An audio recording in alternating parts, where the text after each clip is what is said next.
Hey everybody, Tim Crane here. Today I'm going to talk about a property that I bought with no money and no credit. I bought it uh, what's called a subject to real estate transaction. I bought it subject to the existing financing. And I'm going to start at the beginning here and tell you what's going on. A while back, a few years back, I had a broker who bought an REO property, a foreclosure property, and it was a 4-bedroom, 3-bath house on 2 acres. And the price was $52,500. He paid $48,000 for it. He bought it, fixed it up, painted it, put new carpet in it, and then turned around, put it back on the market for $69,500 or for $76,500. And as a real estate agent, I sold it to my buyer for $69,500. They put down $5,000, financed the rest, and their payment was about $457 a month when that includes the taxes and the insurance. And so they lived there for a couple of years, and then they called me and they wanted me to put it on the market for them. And so I called them and I put it on the market for them.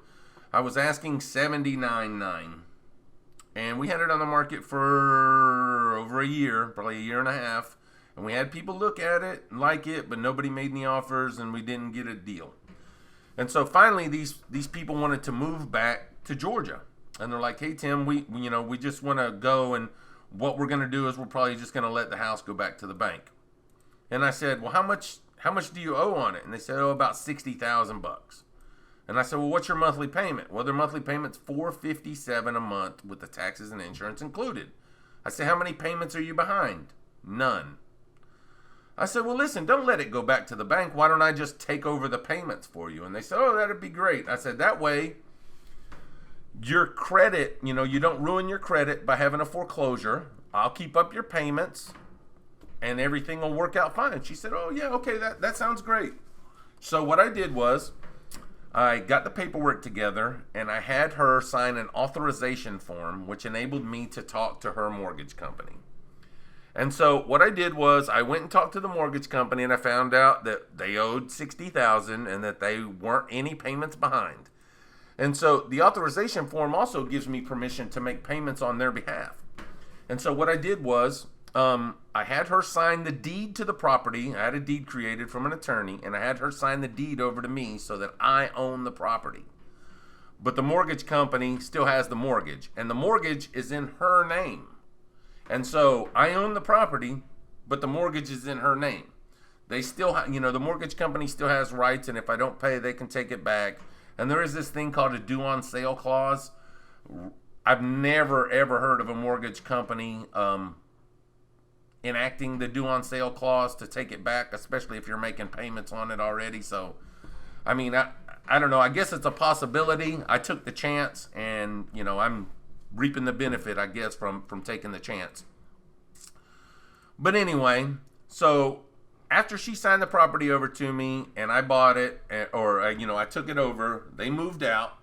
I had this house, and so what I did was I put it on the market for $89,900, and it was on there for about a week or two. And then what I did was I adjusted the price. I adjusted the price down to $87,500. And so I put it on the market for $87,500. I was asking $2,500 down and roughly $750 a month. And so I took me about a week, and I sold it for $87,500. So the people who I bought it from, they still owed $60,500. So I made about a $27,000 split,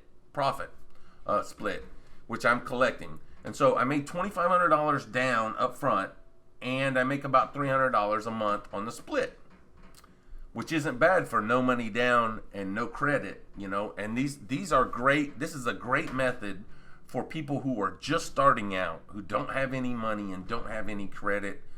This is a good way for them to find people who are in financial trouble, who are going to lose their house or don't want it anymore, and you can just take over the payments and start making money from no investment.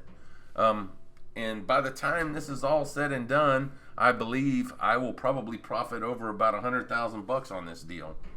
And that's great for no money and no credit. Anyway, thank you guys for watching my videos. Keep watching. If you got any questions, feel free to shoot me a quick email or a message and just ask me your questions. I love answering them. So thank you guys. Have a good day.